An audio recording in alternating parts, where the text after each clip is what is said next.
that people think the term Israel is an honor badge to be given to Gentiles, which makes them better.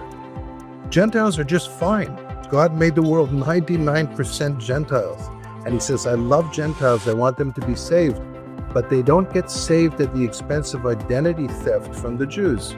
Because God said the gifts and callings on the Jewish people are irrevocable. Outstanding is a production of The Washington Stand, your source for news and commentary from a biblical worldview. Welcome to the Outstanding Podcast. I'm your host, Casey Harper.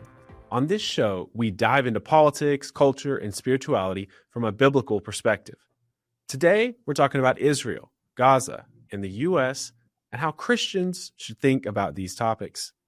Here to discuss, I have a very interesting guest. His name is Avner Boskey. Avner and his family have lived in the Beersheba area in Israel for over 2 decades. He's a Messianic Jew, a pastor, a musician, and writes and does ministry in Israel today. In fact, he's the author of the book Israel, The Key to World Revival, A Perspective on Islam, and A Messianic Perspective on the Restoration of David's Tabernacle. Those are 2 different books there. Avner, thanks for joining us. It's really good to be with you, Casey. It's actually been 40 years, but that's with one eye, it's 20 years. 2 decades. Okay, wow, 40 years. So basically almost an entire lifetime. You're born in Canada, though, right? Originally in Montreal. Okay. How did you end up in Israel briefly? And then I think whenever I meet someone like you who has been in Israel throughout this war, I think one of the things people want to know is, what is it like living in a place where you're taking missile fire? And what is it like? Were you there on October 7th? Of course, I want to get to questions. I'm going to ask you some pretty tough, interesting questions about the Bible, about support, how Christians should think about this, about civilian casualties in Gaza and all that. But first, just on a personal level, what has it been like in Israel for you and those you love and know? Well, there's something called post-traumatic stress syndrome that people talk about. And then there's traumatic stress syndrome. It's not post. And so Israel is kind of living in the traumatic stress syndrome. Most people don't know that because most people don't get their news from people who are on site with insight. So All they know is whatever the news media is communicating, and much of that in America and in the Western Europe comes basically, it's rehashed news from Al Jazeera, which is Qatari sponsored, not friendly to Israel, and not really a news station.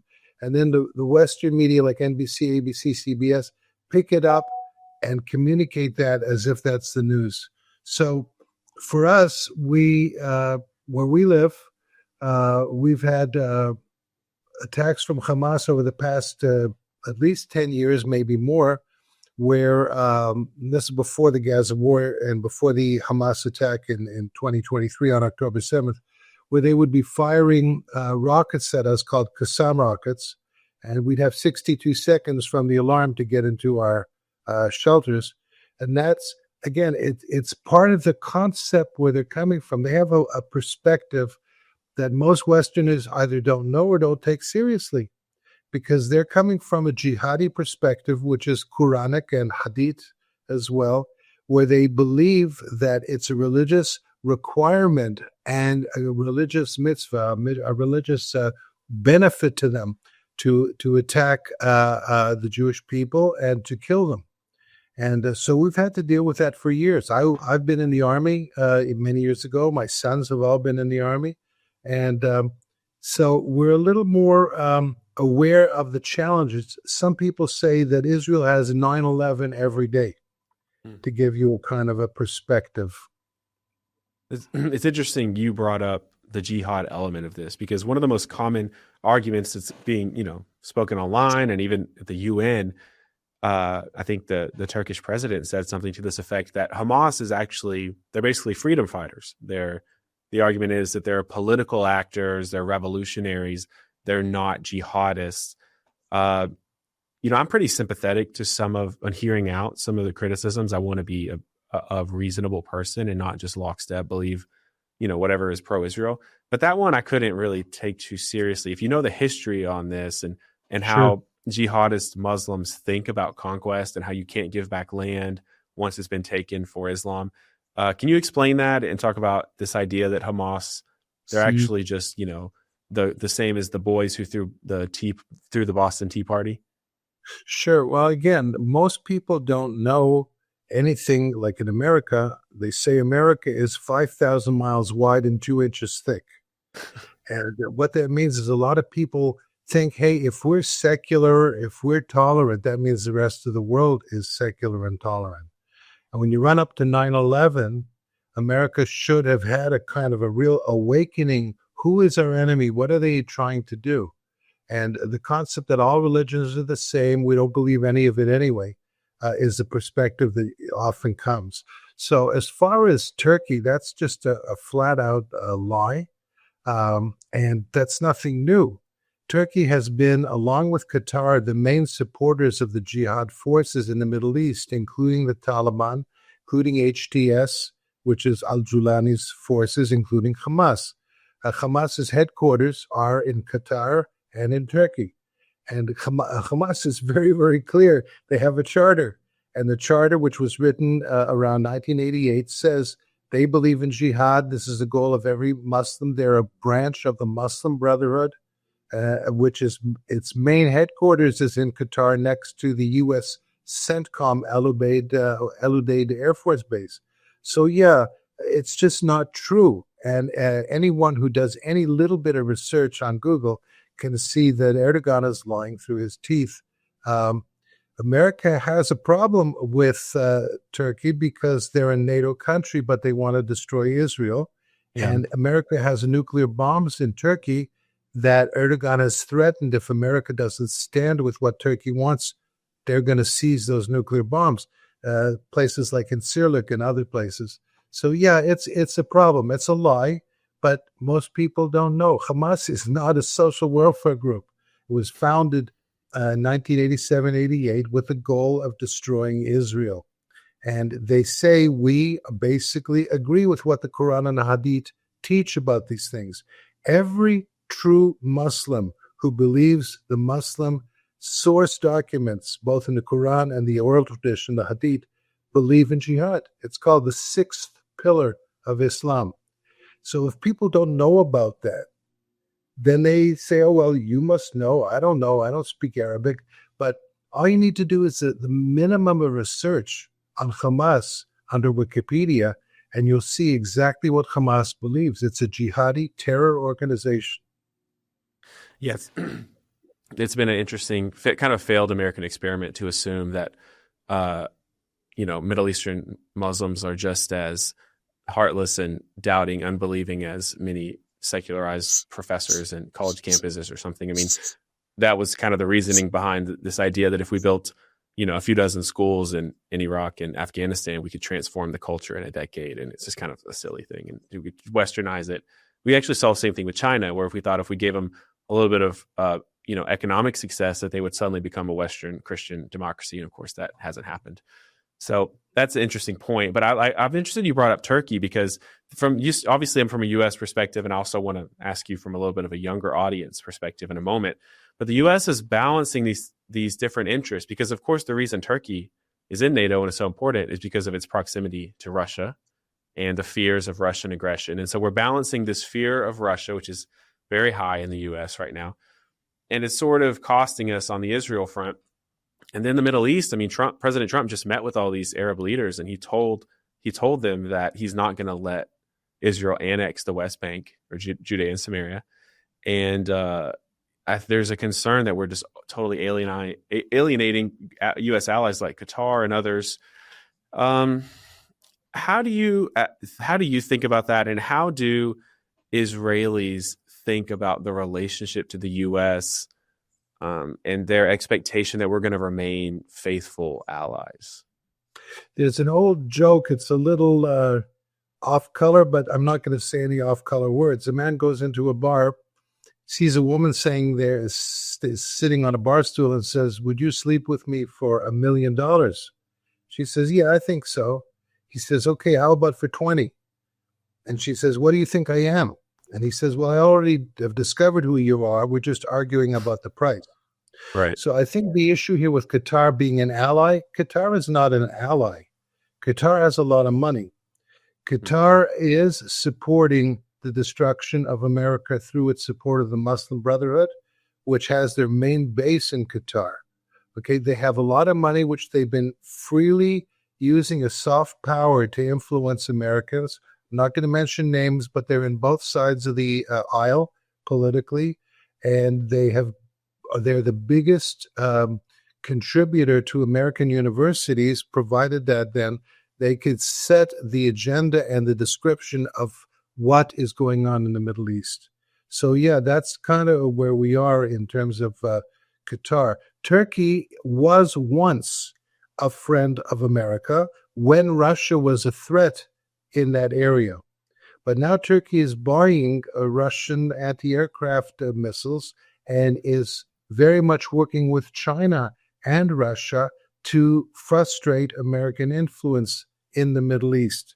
However, businessmen like to make money. It doesn't matter whether they're Republicans or Democrats. And so there's a lot of connection, I don't need to mention names, between various top people, both in the administration and in the previous administration, with power brokers and money lenders like Qatar, and you could mention Saudi Arabia as well. And so you have a situation here where I wouldn't say that Qatar is an ally. Qatar doesn't, it's under Sharia law, doesn't allow women the same freedoms at all like the West, is the biggest source of anti-Semitism through Al Jazeera for the entire Arab world. This is not an ally.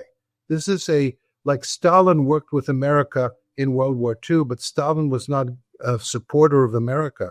Qatar is very clear it's not a supporter of America, but they know how to be genteel about it. Okay, so we started in the U.S., we're kind of zoning in, bringing in on Israel now. I want to ask you, though, about the spiritual side of this. Since this war began October 7th, there's been tremendous debate. And there was really a famous moment where Ted Cruz and Tucker Carlson debated the biblical precedent for support for Israel and whether Christians have an obligation to support Israel. Those who bless Israel will be blessed, and those who curse Israel will be cursed. And from my perspective, I want to be on the blessing side of things. Of those who bless the government of Israel? Those who bless Israel is what it says. It doesn't say the government of it, says the nation of Israel. So that's in the Bible. As a Christian, I believe that. Where is that? I can find it to you. I don't have the scripture off the tip of my... You pull out the phone and use the Google. It's in Genesis. So I wanted to ask you the same question that Ted Cruz was unable to answer. And it was something that Tucker asked him. And I'm not going to quote it exactly, but Tucker was kind of in his typical style. I do like, Tucker is great at what he does. But he asked in his typical style something like, wait, you're saying as a Christian, I'm obligated to support the nation state of Israel as they kill people in Gaza? And that's in the Bible? Where? So there you go. There's a typical Yeah, there you go. Question. Am I obligated? Well, the question is, what does the Bible say? Tucker, unfortunately, doesn't know the Bible. Ted Cruz didn't know what to bring up on that issue. So the issue of what does the Bible say and what's God's heart, this is a book 95% written by Jews and 95% written about Jews. There's far more than only Genesis 12:3. Now, Genesis 12:3 says to Abraham and to his physical seed. And it's repeated again to Isaac, and it's repeated again, the exact words to Jacob. And Paul says in Romans 11, verses 28 and 29, in the New Testament, he says, the gifts and the calling that God gave to the Jewish people are irrevocable, or if you like King James, without repentance. So Paul says, central to his theology in the book of Romans, which is the pinnacle of his theology, that the calling that God has given to Israel still continues, and the gifts that God has given to Israel, to the Jewish people, still continues. Now, what some people do because of something called replacement theology, and it's a poison, theological poison, that started around 150 AD with a man named Marcion. Marcion was considered a heretic by the church fathers, and he basically said God's finished with the Jews, he's finished with the Old Testament, he's finished with any part of the New Testament which is Jewish, which gives you a very thin Bible. that Jesus is not the Messiah of the Jews, that there will be no restoration of the Jews. So if you look at that and you look at Tucker's view of what he's saying, extremely similar. So Tucker is, in a sense, following the Marcionite heresy. And again, anyone can open up with Google and look at Marcion and see what he had to say. So the issue of does God still have a calling? Well, that's true. What about what does he feel? See, and again, so many people are into the head and they've missed the feeling. It says in Isaiah 63 that in all the Jewish people's afflictions, God is afflicted. Paul said he would be willing to be cut off from God for the sake of his people who are the children of Abraham, Isaac, and Jacob. So God says, I'm going to weigh the nations based on their heart attitude to the Jews. That's my litmus test, my Rorschach test for the nations. So when people come along and say God doesn't have a heart for the Jews, they're missing God's heart in a major way, because it's again and again and again repeated in the Bible. They just don't know the Bible, but they know how to throw it a line, like the true Israel. Well, Israel's used about 65 times in the New Testament and thousands in the Old. And in those 65 times, like something like 58 times is the Jewish people, and maybe 4 or 5 times is the land of Israel. And there's one verse that talks about the remnant of Israel, the Jews who believe in Jesus, and it says that that's the Israel of God. It's kind of like in Romans 9 and 10, where it talks about a remnant. There's a remnant of believers among the Jews and a remnant of believers among the Gentiles. The remnant among the believers among the Jews are the Messianic Jews, the Jews who believe in Jesus. So when Tucker says, oh no, we Christians are the spiritual Israel, does that then mean you can hate Israel or say we don't need to help Israel? Because Paul says, and Balaam, who was actually a Babylonian voodoo artist, a male necromancer, he would curse people for a living, kind of like a politician today. And he said basically, here is Israel, and God will still bless those who bless Israel. And he was paid to curse Israel. He couldn't do it because he said, God took me over and had me say what he wants. So this issue of God's heart for Israel, and again, another verse which is very helpful here is Ezekiel 37, 9 through 11, where God says, I am bringing the Jewish people back to the land of Israel. It's his work. So to say, oh, they're only a nation. Well, America's only a nation, and Belgium is only a nation, but they're not mentioned in the Bible. But God says, I'm bringing the Jewish people back to their land by my Spirit, but they will mostly not have the Spirit in them until I breathe on them and they come alive as a nation. And they're going to turn into a great and mighty army. Now, for those of us in the pacifist tradition, we don't know what to do with that. But if you look at Ezekiel 34 through 39, you'll see there's whole lot of shaking going on in the Middle East. And so God's if you read the second half of Ezekiel, it'll cause some problems for your theology. I've been there recently. It really is. Yeah, it's tough to swallow. I'm glad to hear that, Casey. Glad to hear that. Well, I'm sorry I interrupted you. You were on a good roll, but I think I just want to kind of process a little bit aloud what you're saying. It is true. I want to try to be as kind as I can to both sides because I'm trying to bring unity. And I think one of my big frustrations in this debate has been you're either pro-Israel or you're an anti-Semite. And I don't think most people really, they don't respond well to that. It reminds me of when Democrats just told everyone who disagreed with them they're racist, and they didn't win people over. They pushed them away. And I want to make clear you haven't called anyone anti-Semitic yet, except Al Jazeera, which, there's evidence for that. But I'm talking about average Americans. So, okay, yes, as a probably, I think I'm Scottish and Irish, Christian in America, I am part of spiritual Israel, biblically. I've been grafted in. So that's true. That doesn't mean I've replaced them, but I'm grafted in.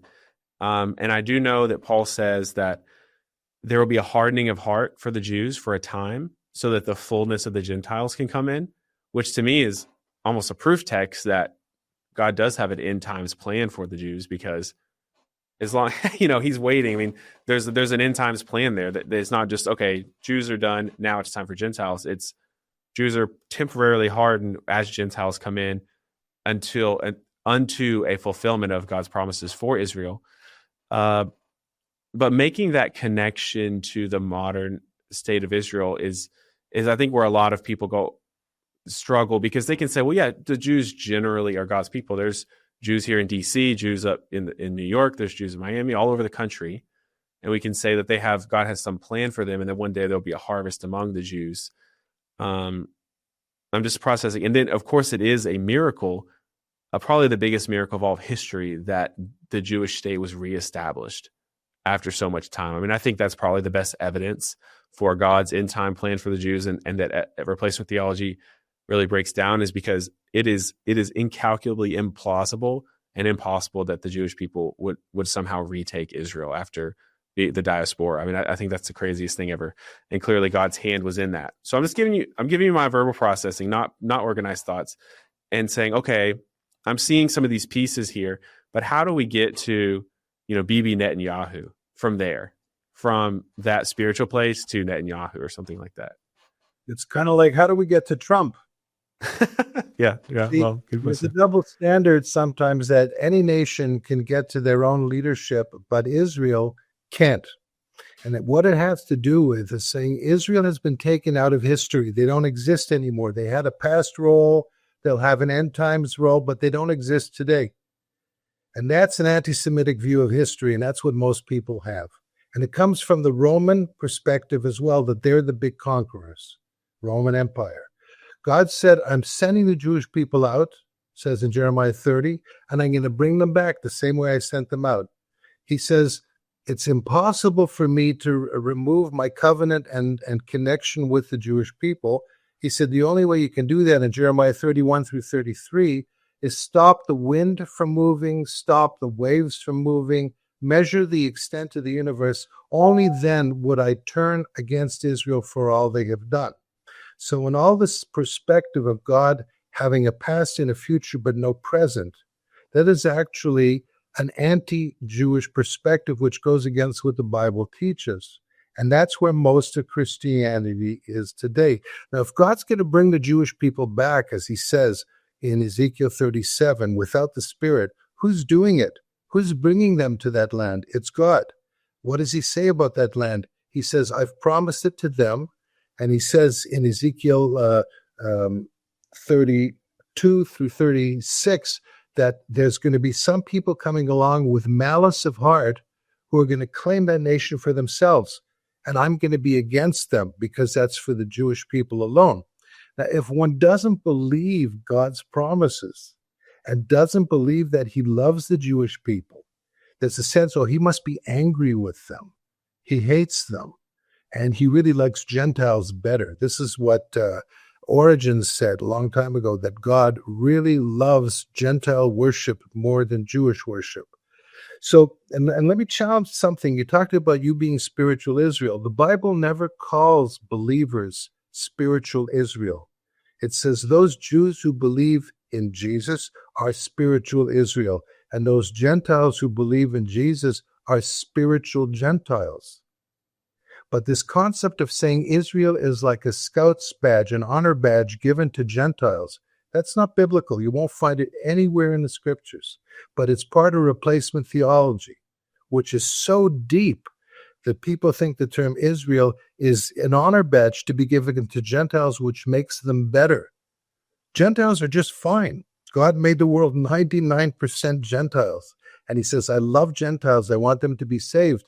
But they don't get saved at the expense of identity theft from the Jews, because God said the gifts and callings on the Jewish people are irrevocable. So that's something I understand that a lot of people. I want you to push. I'm glad you pushed back. Let me. I want to hear what you say to this, because I would say, okay, not a merit badge, but Israel is a tree, and I'm a branch on that tree now because I've been grafted in. That's how you're grafted into a Jewish tree, and you're drinking, Paul says, of the Jewish sap from the tree. But it says that the gospel is that Jews and Gentiles together are part of a Jewish tree, not part of a generic tree. Hmm. Now, here's the thing. Male and female, which is better? That's not only a politically incorrect question, it's not a Right. biblical question. Right. Now, if God made the world 99% non-Jewish, and he said, you know what, it's a Jewish tree, but I'll graft you in, but you still have in Christ male and female, Jew and Gentile, rich and poor. Now, if somebody said, no, we're all rich and that's all there is, or we're all male, or we're all female, like the body of Christ, the wife of Jehovah, if we're the bride of Christ, does that mean all the men can't have beards? In other words, sometimes we don't think it through. Yes, you can be a man and be part of the bride of Christ because it's a different concept. You can be Jew and Gentile grafted into the same tree, but it's a Jewish tree and the Jews have a Jewish priority. Now, how do you say priority? How can that be? Well, Romans 1:16 says, I'm not ashamed of the gospel of Christ because it's the power of God unto salvation to everyone who believes, to the Jew proton. And proton in Greek means chiefly, especially, or with priority. What is this priority? Again, this is not taught in the church. It's in the Bible, of course. The priority is that God considers us his firstborn among all the nations, and that's a gift and calling which is irrevocable.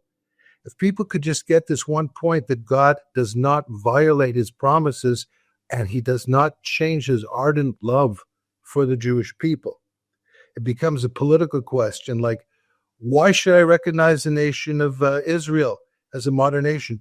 Why should I recognize America as a modern country? No one asks that question. It's the Jews who always have to explain why. But God says, it's because I love them, because I'm bringing them back. The question is, do we get with the program or do we oppose the program? And what's the cost of opposing the program?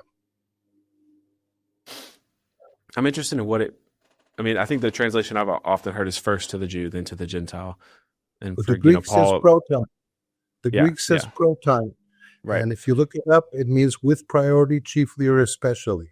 But and that's fine. I guess it was, what is the practical, what does that look like practically, in the sense of like, if there's a Gentile grandma intercessor who is changing the nations through her prayer life, and then there's a Jewish woman who has no prayer life and who's saved but doesn't really do much for God. It's not as if the Jewish woman is going to be more rewarded in heaven or something than the Gentile who laid down her life, right? So what does it practically look like to have priority? That's an apples and oranges question. They're not the same fruit.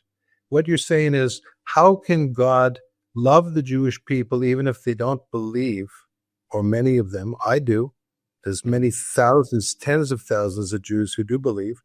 There's only one promise over any nation, that they're going to be a total nation of believers, by the way, and that's the Jewish people. So if we say, here's a Gentile woman who's godly and here's a Jewish woman who's not, okay, let's expand it. We've got a world of 99% Gentiles, most of whom are ungodly. Yes.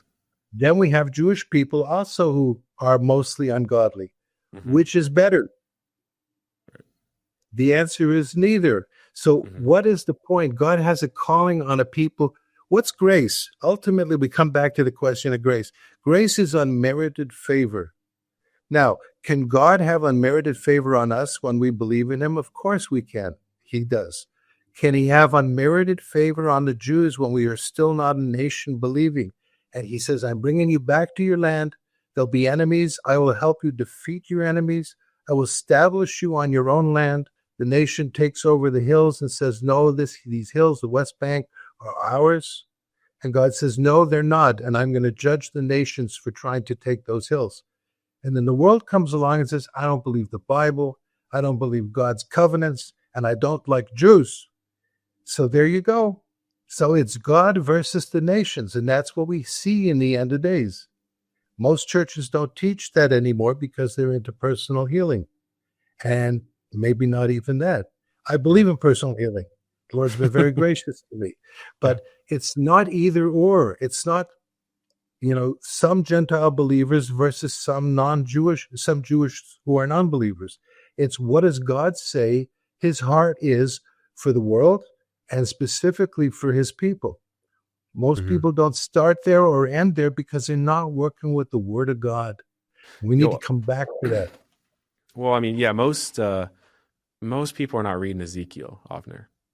I mean, honestly, they are. It's Ephesians, it's Matthew, it's Luke, But Paul in it's Ephesians Genesis. says in Ephesians, he's called the Jewish people, and Mhm. he's called in Genesis, and he's called in Revelation. As a matter of fact, amazingly, if you go through the Bible, you'll discover that it's a Jewish book, mostly written by Jews and mostly about Jews.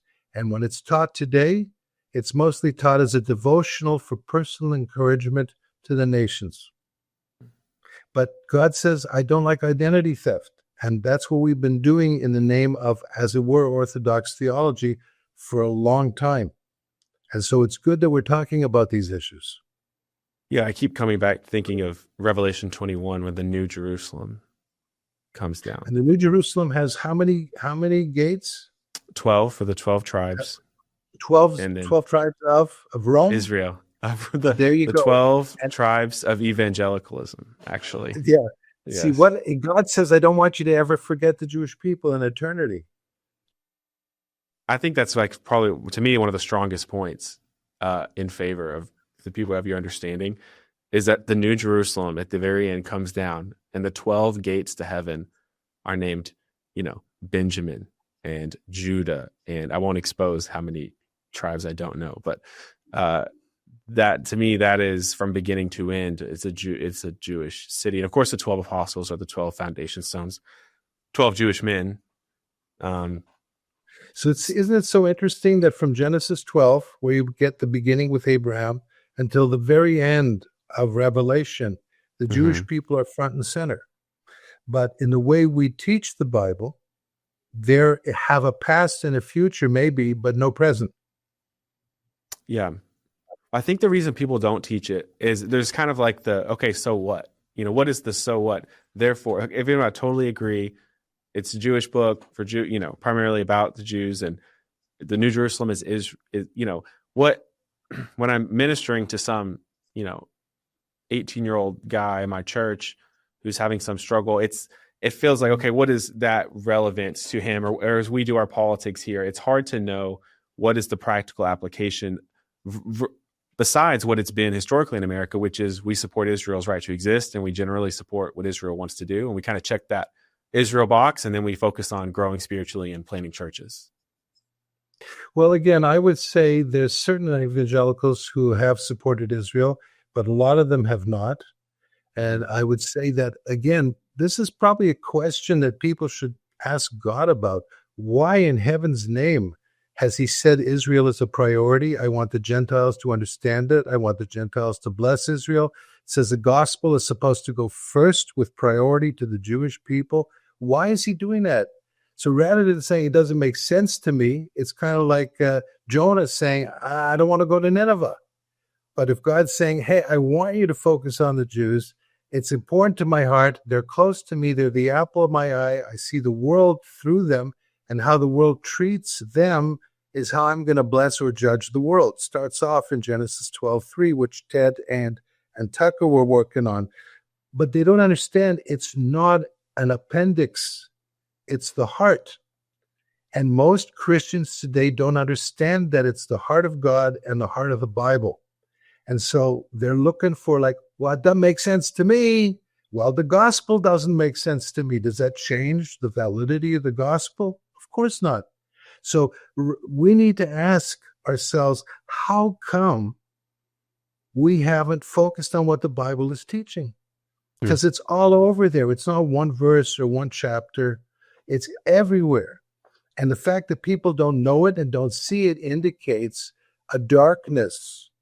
It's interesting in Isaiah, it talks about arise and shine, for your light has come and the glory of Yahweh is shining upon you. And it talks about the nations are going to be in darkness, but God is going to shine on Israel. That's what the passage says. Paul quotes Isaiah 59:60 in Romans 11 to say this is about the Jews. So when we're talking about even world revival, God says world revival will only happen when the Jewish people accept Yeshua. Very clear, Romans 11:12 and Romans 11:15. When the Jewish people accept Jesus, it's going to be life from the dead for the entire world.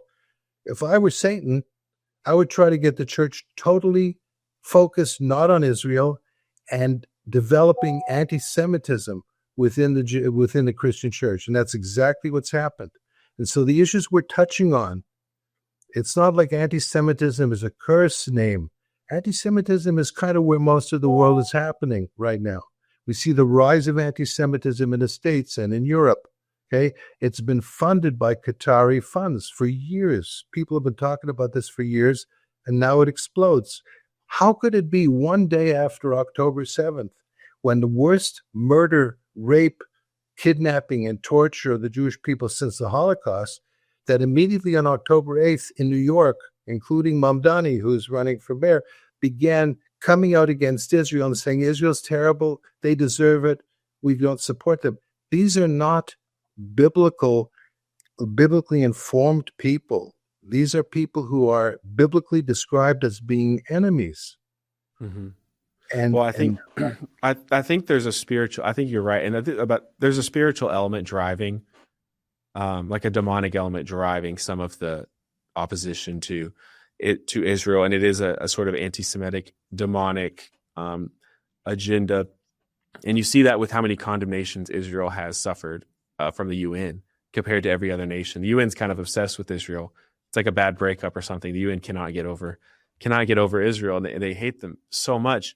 But I think most people on October 8th, 2023, most Republicans were with, of course, it's this terrible, Israel needs to respond. But since then, the party has split more and more. And there's people like, we talked about Tucker, but others who have sort of peeled away at that support. And I think it mostly comes down to this question of, okay, yes, I support Israel generally, but what about when Israel does things in Gaza that I think are wrong?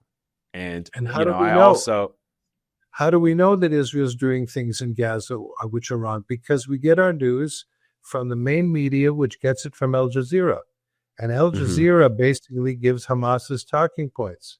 Yep. So Colonel Kemp, Richard Kemp, who was the top British strategician in the Yugoslavian war, who was head of the military issues in NATO, he said there's no country, not even America, Great Britain, any of them, who have been as careful avoiding civilian casualties in combat in the history of mankind, including World War II.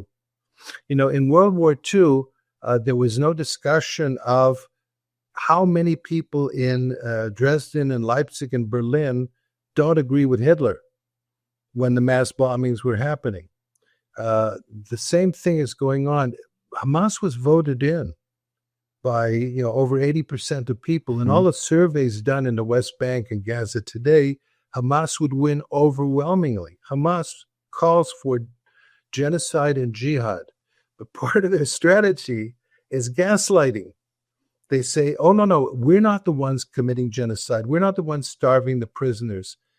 We're not the ones who are being evil and in this. It's the Jews. But before October 7th, none of this was happening. And if Hamas would only give back the prisoners, it would all be over. So to say, okay, we're going to have an agreement where a jihadi murderous group is going to make a peace agreement with Israel, to what extent do we want to make an agreement with Hitler? To what extent do we want to have murderous Nazi perspectives continuing and say, well, everybody gives a little bit, it'll all work out. Everyone walks away from the table a little unhappy. We're talking about a group that used to work with Hitler, which is the Muslim Brotherhood. They were very, very connected with Hitler. And again, it's a historical question. I could give you a lecture for half an hour on it. But we're talking about people who are evil. We're not talking about people who just have different perspectives. And it's so hard for so many Americans to understand.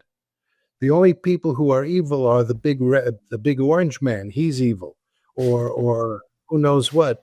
And the fact of the matter is, America is divided. That's just the way it is.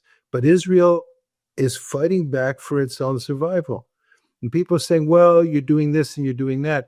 The Hamas information they're giving out about the amount of people being killed, most of these people are Hamas terrorists who are involved fighting against Israel. Israel has got, how could it be that a country who is so developed like Israel, how long would it take if they wanted to commit genocide in Gaza? Yeah, I do agree. I do agree. That's why I haven't liked the word genocide, because it's not operating the way most genocides have. And if Israel was trying to actually wipe out the population, they'd be done by now. But I do I'll push back on for both sides. One is people, Hamas has been bombing Israel, not actually before October 7th. They've been doing suicide bombings, as I'm sure you know, since they have been in power for decades. So those attacks are not new. But at the same time, people dispute the numbers, but there are thousands of civilian casualties in Gaza. I mean, that is real. So, the Hamas says 60,000. Maybe that number is way too high. But I think in Afghanistan, we had 45,000 over 20 years. So I'm totally willing to accept that the number's inflated, but they're not all Hamas sympathizers. So people look at the civilian casualties and they say that's their problem with it. So one of the things to ask about that is there's this kind of diabolical chess game that Hamas plays where they're saying, we know that in a guerrilla warfare, we're not really going to be able to win so well. So we will use our own nation as casualties while Israel is desperately trying not to cause civilian. I mentioned to you Colonel Richard Kemp, who's considered one of the world's authorities on these issues, who said America, when they were fighting in various countries, whether it be Afghanistan, Iraq, Yugoslavia, their percentage was one terrorist or one enemy to 7 or 9 people who were civilians. Like in a drone strike, you mean? Yeah. Israel is 1 to 1, 1 to 1.5. Now, who is talking about Dresden today? Who's talking about Berlin today? Who's talking about Hiroshima today? But here is Israel desperately trying to avoid civilian casualties, while Hamas is desperately trying to increase civilian casualties. So the whole nature of the debate that we're having right now in discussion is influenced by Hamas and Al Jazeera through NBC and ABC, where people say, oh, it's terrible what Israel's doing. They have no idea what Israel is doing, and they have never investigated from an unbiased source. So that's my response, that a lot of this is another form of the propaganda wars. But who cares about the fact that Hamas wants to wipe out Israel? That's the main issue here. Right.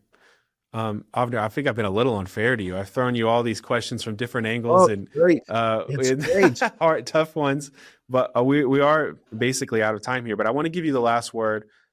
What is your message to those in America? Even not just replacement theology. Of course, that's its own kind of box. And I think you can actually be replacement theology and still support Israel. Some people do politically.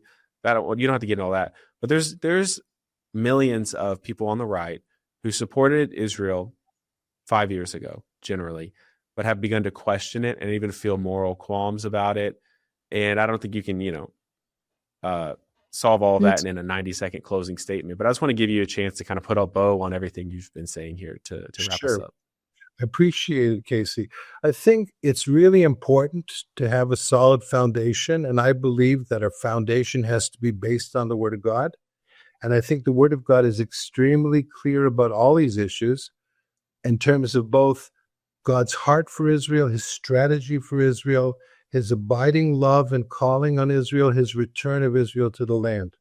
And so if we look and understand that, we get God's heart. Apart from that, we're in darkness. The majority of Christianity on this issue is in darkness, and the majority of the unbelieving world is certainly in darkness. And so the issue of justice, no one's really focusing on the Jewish people being the indigenous natives of the land whom God is returning. And the whole Palestinian issue, which has been raised, is totally a construct. It's an artifice. But most people, again, they don't know history. I happen to have spent many years studying history and theology. Most people don't know these things. So I just encourage you, read the Bible. Read what God says about the Jewish people. Read about his promises that most churches never teach about. Read about what he's doing in this time. And then begin to pray and ask God that he would share his heart with you so that you would know what he thinks about things. Because We all have our own opinions, but God wrote something called the Bible, which is his opinion. And then the question is, do we want his opinion to influence us and guide us? Because apart from that, the world is rapidly moving against God's opinions. And there's a cost to it. It happened in the days of Noah, and it happened at other times as well. Well, that's a good place to end it. I think we have to have you back. We only went, in true American style, only went 2 inches deep here, Avner. I think we got to hopefully have you back and go deeper into some of this. But to our listeners, thank you for listening to the Outstanding podcast. I thought this was an outstanding episode. Please like, share, subscribe, follow. As I always tell you, the algorithm is not always our friend because we take on issues from a biblical perspective. We're not afraid. We try to be courageous in how we talk about things. So thanks for listening. And Avner, thank you for coming on. A joy to be with you, Casey. Outstanding is a production of The Washington Stand, your source for news and commentary from a biblical worldview. This podcast is made in the USA by producer Casey Harper, production assistant Rachel Woods, technical producers David Salkeld and Yusuf Fletcher, and executive producer Jared Bridges. Help support us by texting the word outstanding to 67742 and read more at washingtonstand.com.